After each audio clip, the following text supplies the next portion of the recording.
says, you know, at this point, I could care less if you get married. I really just want a baby. And I say, well, then you might want to get busy then. No, not really. That's just in my mind. Instead, I inhale real slow, like throw on my prettiest smile and say, oh, okay, because I know exactly where this is going. I excuse myself from the table, as I have many times before, while they sit there, those two sharp daggers, married and baby, stalking me with their judgmental eyes, enemies of the single female with no kids over 30, and they are real monsters, I tell you. They're lurking around unexpected conversations, creating awkward situations between distant kinfolks, past lovers, random strangers, and coworkers alike. I mean, I sneeze. And you want to know if I'm pregnant? I mentioned a new friend and everyone is eager to meet him because he may be the one.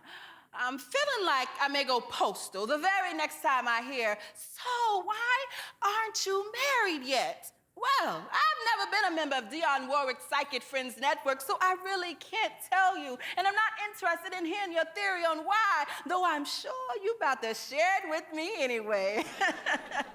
My favorite is. But I mean, so why you ain't got no kids? Never mind the fact that I ain't even in a decent relationship, and I wonder, how does the functionality of my ovaries come up in a simple conversation, as we were merely discussing generic topics like weather or shoes or the news? But see, there are always questions. Some even I could ask, like, why is your child 5 and still sitting in that stroller? Or girl, have you ever thought about birth control? Or maybe you should think about getting a divorce or some other rudeness that someone you have not seen since you were 6 should feel they know you well enough to ask. I do digress. For any signs of anger during this very sensitive juncture would prove to be why I am doomed for spinsterhood. For being an angry black woman would be a dead giveaway, right?